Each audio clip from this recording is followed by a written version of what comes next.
morning, dear presidents, dear professors. I'm really very honored to be invited in this seminar and to be invited as a keynote speaker. We have some small technical problems due to compatibility, but this will not prevent from starting because you have the paper version of the presentation, and once our technician will solve the problem, we can start immediately. I first would like to thank very much the organizers, namely the two organizations, KIIP and KIPS, and their respective presidents for inviting me. I would like also to thank the organizers, and especially Ms. Park Jae-won, who was very patient in our communication to organize the whole thing. Thank you very much. I'm very honored to be here and to be in Korea for this symposium. First of all, because Korea is certainly fascinating as a country in terms of research, in terms of innovation, and in terms of intellectual property. And we have some statistics showing this, and it's a great honor to be invited to speak in front of such distinguished country and representative of a country so efficient in the growth and the innovation. I will come in a moment. You expect me to give you my secret password? I will. I think also it's a very good illustration of the relationships between Asia and Europe. And I am of the belief that relationship between both our continents is very key to world development and maybe world peace. Although I am only an IP lawyer and I'm not qualified to give such opinion. And it's also an opportunity of a relationship between France and Korea. And we are two strong democracies. We are two well-developed countries of similar size. And we are countries who are also interested to balance between tradition and technology. And that makes links, and that makes friends. From tradition and food to high-speed train and biotechnologies, we both believe in the two feet of what makes culture and humanity. So that's really, for me, a good chance. I am only a European practitioner, IP practitioner, so I will be very modest in front of the professors of universities. I have a practice, but my point of view, my experience is practical, and I'm very keen at hearing and listening to the experience of the real people who make the doctrines of IP, the professors. I would like to share you in the short time frame I was afforded 4 issues. The theme of my speech is the IP trends in 2011. Very broad theme. How can you dissert and explain in 30 minutes or 25 minutes about everything that will happen in 2011 in such a dynamic sector like IP? So I will focus on 4 items which I know quite well because I am involved in these kind of topics in my day-to-day practice. If you allow me, I will type my secret password to that.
You can push.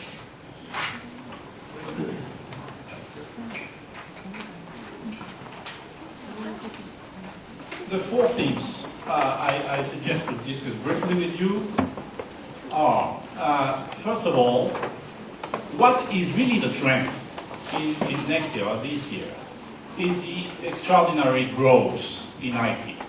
Not to speak, of course, of last year, where there was this financial crisis and some impacts. But I would like to share with you opinions about this race for patents, which I think is a mark of what's happening now, with two main sub-features. One, who is leading the way? The big private players. And my experience as a private practitioner working for Asian groups, for European groups, for US groups, is that I am amazed about the creativity of the big players in IP. And they are leading what's happening.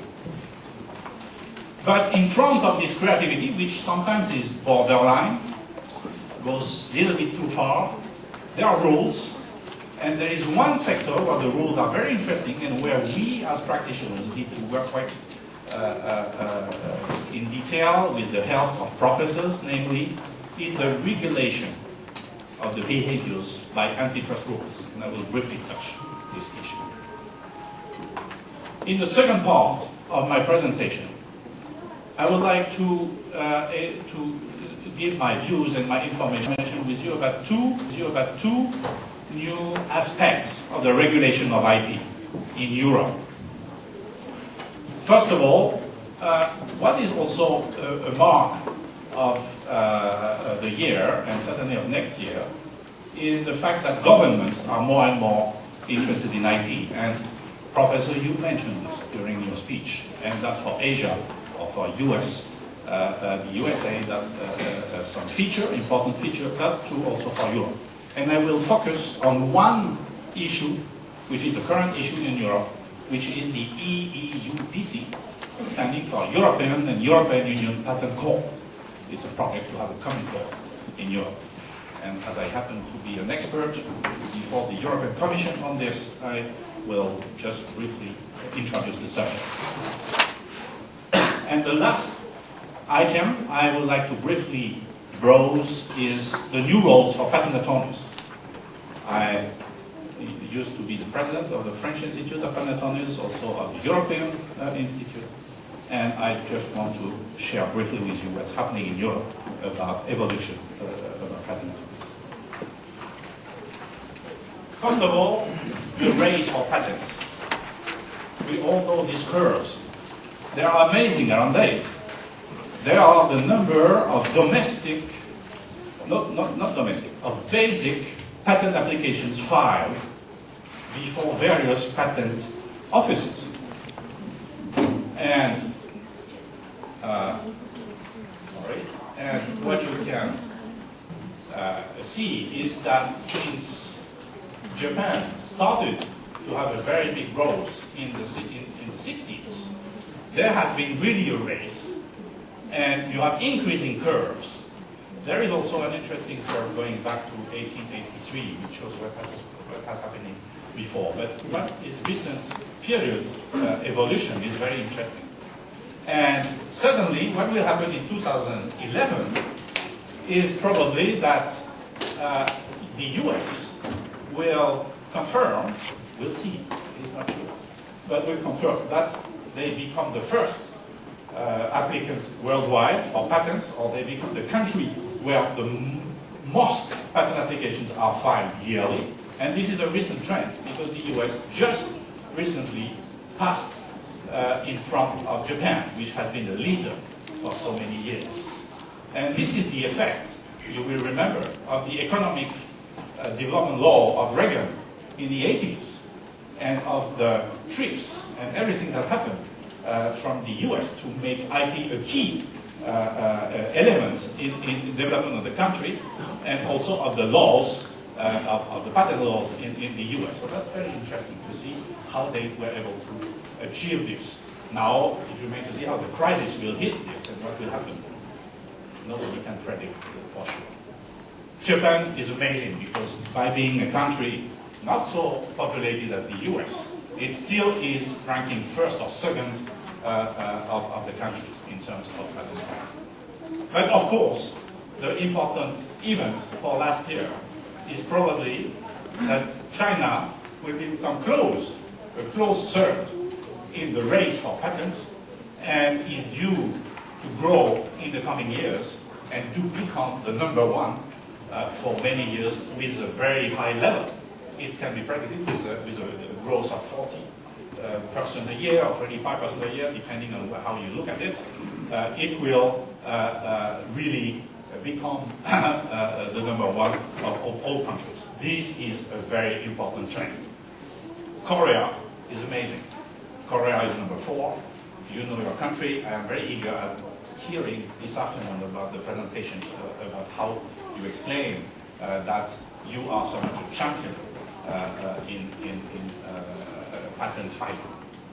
Europe is not easy to determine what is the level, because you have the European Patent Office, but you also have the national patent offices. And I have not found yet any aggregate which would explain what is the performance of Europe. So there should be an addition of the various terms here. But that's the trend. That's the trend for next year. Of course, this should be relativized, that it's relative. The results of this course should be made relative in relation to the international filing, namely what is called the trilateral filing, which should be probably extended to the five-lateral, including Korea and China, to have a fair view of what is international protection in patents. And if you look about international protection, if you look about international protection, you will see that the US is still the leader by far in terms of global protection. And then would come Japan, many of Japanese domestic patent applications not being extended abroad, and so the US ranks first. And Germany is coming the fourth, and you would have China, France, and United Kingdom there, and Korea would be about at the same level. If you look at the trend of this year, you will see that by October, the US decreased. This is only October, so you cannot compare exactly to the figures. Japan also decreased, Germany as well, but China is about the same level last year, but in October already. I'm not sure whether that's end of September or end of October. I would suspect end of September. So China is the one continuing to grow, and the other countries have some apparently don't go so fast as they used to.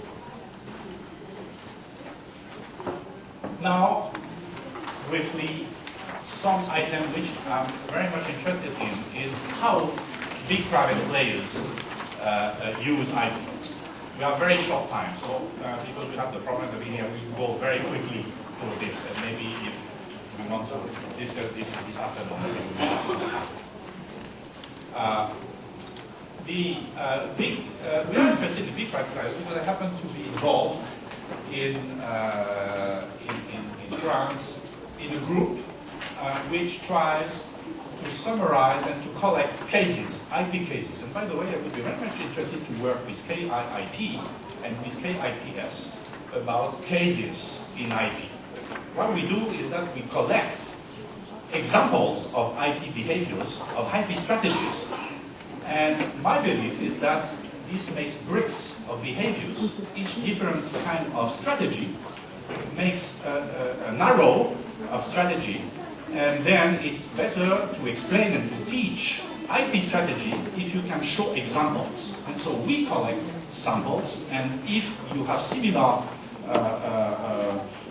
work with you, and if with KIIP you also collect and try to select and to study IP cases, IP strategies, I would be happy to share the experience with you.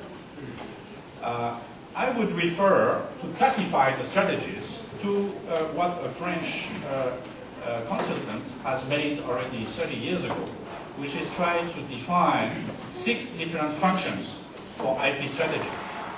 And he said there are 3 supporting functions and 3 proactive functions.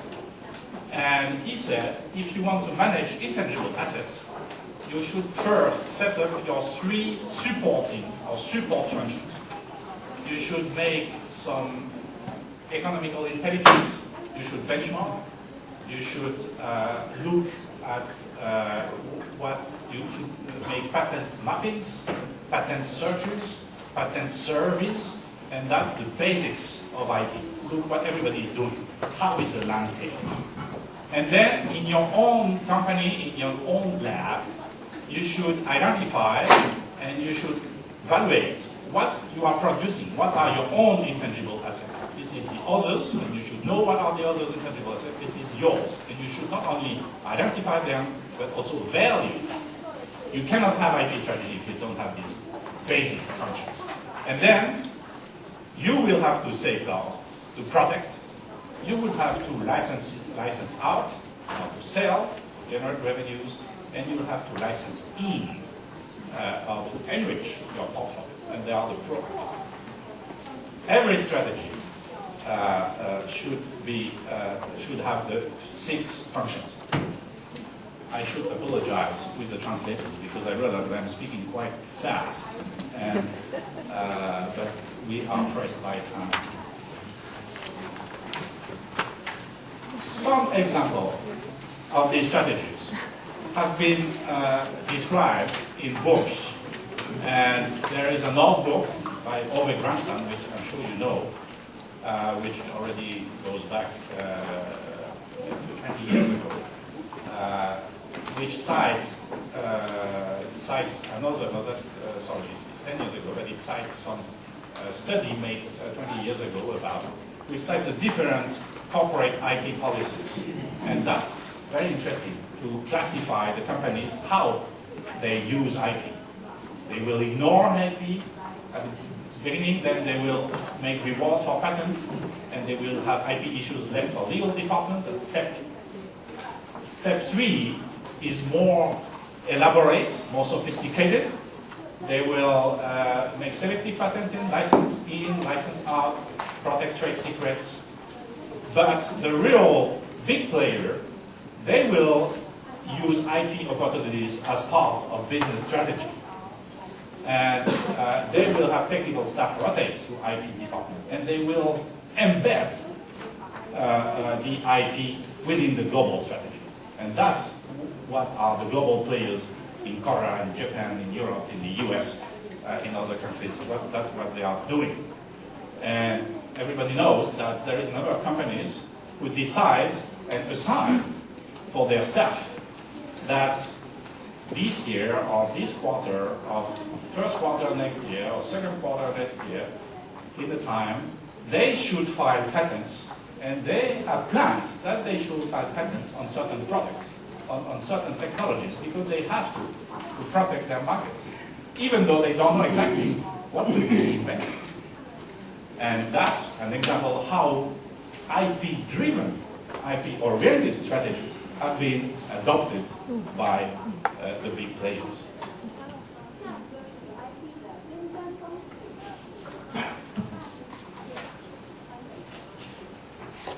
I like to compare IP strategy to a war game, or to a kind of game. I don't like war games, but I don't want to say it in English. Strategy game, yeah. I want to like to compare it to strategy game. Strategy game is when you have an objective, you have partners, you have enemies, you have assets, and you use weapons if it's a war game, or you use instruments, or you use tools to reach your objectives using your assets with your partners and against your enemies. That's what IP has become.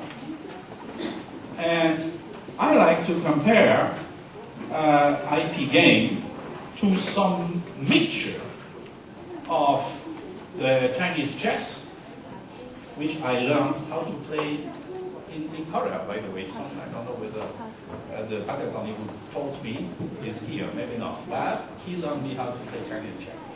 I'm very bad. But this is a very good example of a game illustrating, which can illustrate IP strategy, because you have the river, and you have some of the pieces, they may go across the river. They are offensive, and some others, they are defensive. And that's maybe the case for the various instruments, the various weapons you have in IP. And when you play chess, you have an objective, which is to win, of course, and you use different instruments which have different rules, different laws, like the patent law, the trademark law, and the design law, and the copyright, and so on. I like to compare this to copyright, for example, because it's very short branch effect, but this is for the patent, because it has long branch effect. And which one is the contract? You need to jump across it, and so you have a written writ which helps to make a strategy in the middle of the two partners. Anyway, that's a possibility to illustrate IP strategy. And also, IP strategy is something like a Go play and the Go game, because it's also having some space to control. And of course, you control more space. You don't really win by killing the other one. You win by having more space and more development. Certainly, IP strategy is more complex because you have more players and you have more instruments. But that's a good way maybe to look at it. If you look at different cases, and that's what I would like to share later. We have a meeting maybe tomorrow, we can discuss this a little bit with IP, about IP cases and IP strategies. Just a few samples of public information that was distributed, for example, by Nokia last month in a seminar in Beijing on patent and standards. And they show how a company like Nokia is using IP and how they are using IP on protecting various items of their handsets and their mobile terminals, and also the quantity of patents. I know it's a little bit provocative to show Nokia figures here, where there is a champion like Samsung in the mobile telecommunication industry, but that's the only one I had and which was made public. Other example of IP strategy where big players are creative and are leaders is patent mapping. And we all use now patent mapping to assist our clients in their strategies, to locate how, where they are in the race for patents and technologies, and also to identify with whom they want to work or who are their enemies. And this is a very interesting instrument. You also have, and this is a trend for 2011, the patent trolls. And I have not shown whom it is, but it's one of the famous patent trolls you have around the world these days. And they try to convince, I will not discuss whether that's legitimate or not, but they will try to convince companies to pay them amounts of monies based on portfolios where they use all the very sophisticated ways to have more rights. For example, in the US, they will file continuations in order to prolongate and also to diversify the scope of protection. And that's also a trend. Certainly, it will continue next year in 2011. And their strategy sometimes is to try to contact the companies and to tell them, you should pay now and take a license now. Because if you are on rank number 1, you will pay less than if you are rank number 2 or rank number 3. And they will try to organize and convince companies to pay earlier, to pay as quick as possible, because as time passes by and as they will only be engaged in third round or fourth round or fifth round, they will have to pay more according to the licensing scheme organized by these companies. That's very creative. And that's also a trend of how big players or some kind of players are making IP a business in 2010 or 2011. Last but not least, IP in 2011 will see more and more IP litigations.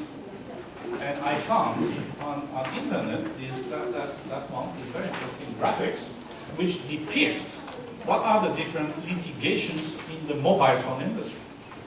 It has become a nightmare. 5 years ago, nobody would sue anybody in the mobile phone industry because they would prefer to discuss with each other and not have a judge who knows nothing, or a jury, worst, who knows even less, to decide. It has completely changed. And now you have an array, an extraordinary activity and litigation activity, which is very good for lawyers, by the way, which is certainly a feature for IP strategies currently. So these were some of the features of the first part. I wanted just to browse, and I can see I'm late already, so I will be really quick now. And that will happen in 2011. Second issue out of 4. Just I would like to touch something we are very much involved in, which is the fact that regulation is made by antitrust rules, and that antitrust bodies like the Federal Trade Commission, like the DOJ in the US, like the DG Competition Directorate in Europe, and the same bodies in this country or in Japan are more and more looking, or in China, are more and more looking at what's going on and try to set rules about behaviors. This is true, for example, in the mobile phone industry, where I am happy to show how Nokia is the leader, certainly, but how Samsung and LG have really made incredible progress in recent years and have definitely beaten Motorola or Siemens or who is the last one? And Sony Ericsson, who really have gone out of this kind of business. So there are battles, and there is a battlefield. Very, very, very interesting. There is an issue about standards and tools.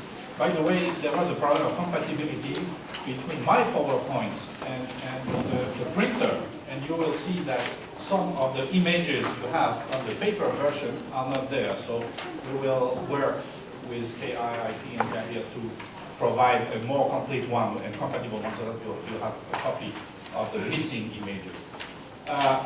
There is a historical perspective on standards and patents. I have no time to elaborate on this. I just mentioned this. There are issues and legal issues there, and we are very interested in hearing what professors and academics will say about this. Issue number 1 is certainly that there is a problem of transparency about essential IP rights. And there are curves that have been issued by a Paris University professor, maybe you know him. This is public information about strategic inputs into patent pools. They are working on this in Paris, very famous university in France. And they have made a study where they show that patents in patent pools are filed mostly after the patent pool has been formed and not before. And so they raise questions about whether that's normal or not. And so they question, what is the transparency of essential IP rights? As a practitioner, I'm involved in negotiations in GSM or 3G, but 4G. In GSM, we had the problem at the beginning that many patents were filed late and were declared late, and there were some kind of hold-up strategies by the companies. So that's the transparency of essential IP rights is one issue is not yet completely solved, and that's something that should be continuously discussed next year. There is also another issue is the transparency about licensing conditions. And here, just to mention, there is the issue of non-comparative licensing in 3G, for example, or in LTE. Many actors don't want to play with the other ones and make it difficult licensees or would-be licensees to negotiate. So that's certainly an issue. There is the issue of royalty stacking, where in the 3G you have many people requiring different royalties, and when you add up the total, it becomes unmanageable. So that's royalty stacking issue. The revision as well of royalty and licensing policies is an issue. If you look at 3G licensing, which is the patent pool, one of the patent pools, or the only patent pools with 12 actors in 3G, you have a very complicated offer about royalties, which are changing over the years. That's really interesting. But that's another issue that remains to be solved. And certainly, there are recommendations for players who are involved in patents and standards issues.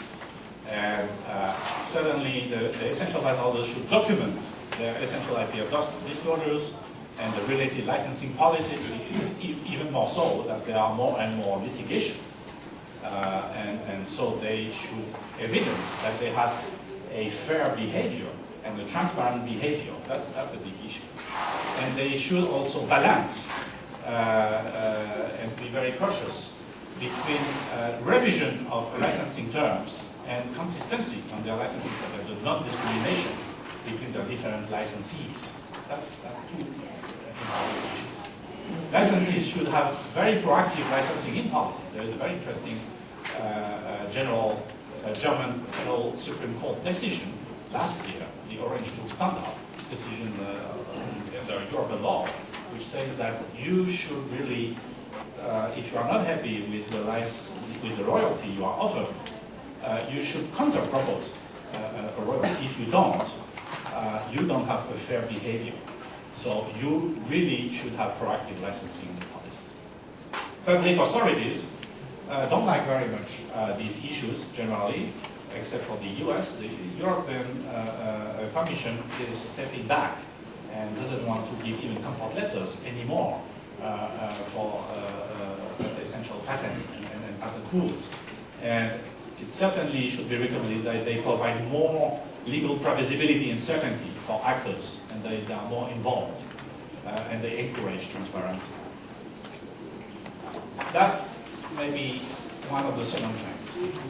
Very briefly, the third and the fourth trend for next year. Number 4 is the future European Patent Court. In Europe, the European Commission is involved mainly in setting up the integrated and harmonized system throughout the European Union, not so much in pushing forward European businesses. Pushing forward and assisting European businesses is more the task of national governments, but not of the European Commission. This is unlike what happens in Asia, for example, where we all remember that Prime Minister Koizumi in Japan sent a very important strategy program in IP by presiding himself a task force from 2002. I'm sure Professor Nabe will remember and comment on this. There is the ministerial task force currently in Korea. I'm not very much aware of this, but I know there is strong push by this government and by the ministers in terms of IP. In China, we know that there's NICO, which is this organism which is proposing strategies and the think tank in IP in China.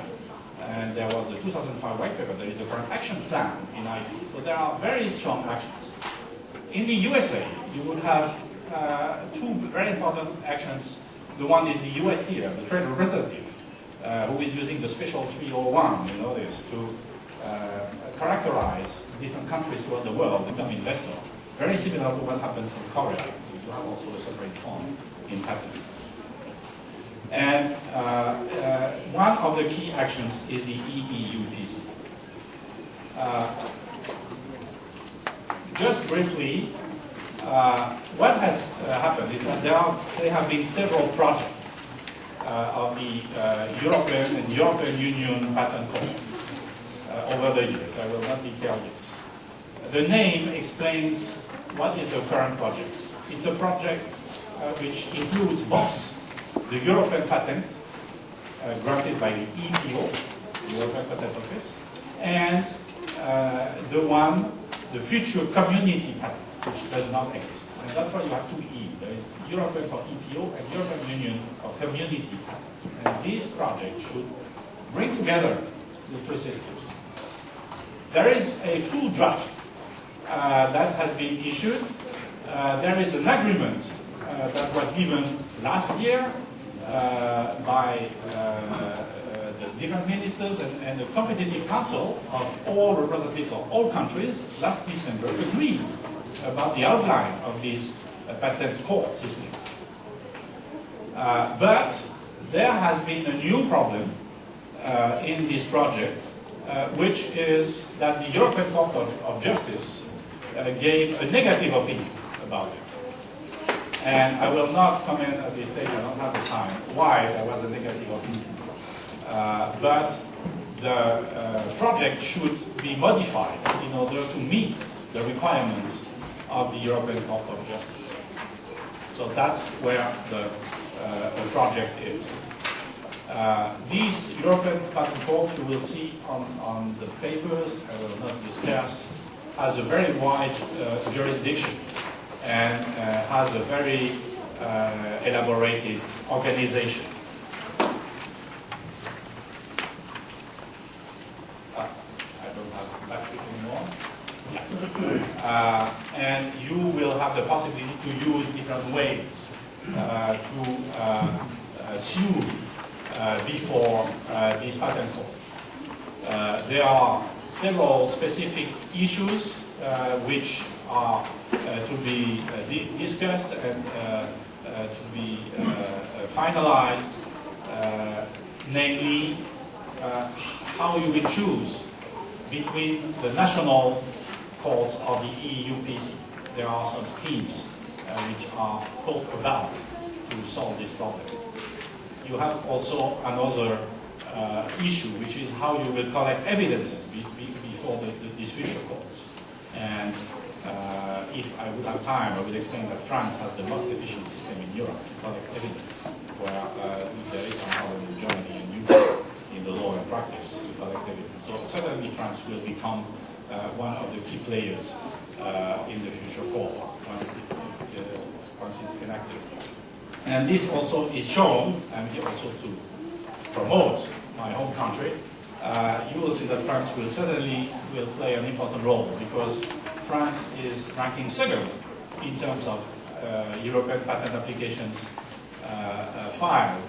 That was in 2008, before the Netherlands, before Switzerland, before the UK, after Germany, but is ranking second. But the litigation system of France is a single system, not a dual system. And the future EU PC is also a single system. So French lawyers and French attorneys are quite certainly experienced in what the future system will look like. You will also see this in terms of how many patent litigations you have a year in these various countries. This is information from a report last year by Professor Harhoff. And you will see that France has as many cases as in Germany, whereas in Italy, UK, or the Netherlands, you have much less cases. So the number of cases which will be brought by French scene or French actors are certainly important.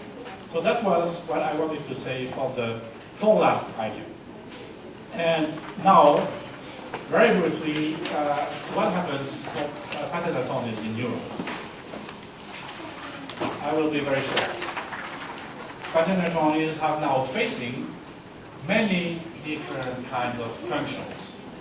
Certainly IP prosecution, but also IP strategy, IP negotiation, and IP litigation. And big players or SMEs should use all four functions to implement their strategies. And in Europe, NIPA, of which I have the honor to be the past president, took two different resolutions in 2006, the so-called Paris resolutions. One is that IP attorneys and attorneys at law should be able to practice together. they should be entitled in all European countries to enter into legal association. Resolution number 2. IP attorneys should be entitled to represent before courts in IP matters. Subject to appropriate qualification. There should be a specific qualification for IP attorneys. But this is also something all the professions in Europe decided to promote. And that's what is in the draft agreement for the European Patent Court. When you have time, you will read through and you will see that it will be possible, according to the draft, for European authorities to speak and represent before the courts. And the current situation in Europe shows that a couple of countries already have the facility to do so. And the idea is that in all countries it will be possible in the future. There are here the various arguments for this. I would like to apologize to the translators to have been so quick because of some technical problems we had at the beginning. But I wanted to share you 4 trends that I see will be important for next year. Thank you very much. 지금까지 패트리스 비던 수련의 강연이었습니다. 다시 한번 좋은 강연해주신 패트리스 비던님께 큰 박수 부탁드리겠습니다. 두 번째로 서울대학교 법과대학 교수이시며 한국지식재산학회 학술위원장이신 정상조 교수님을 모시겠습니다. 큰 박수로 맞이해 주시기 바랍니다.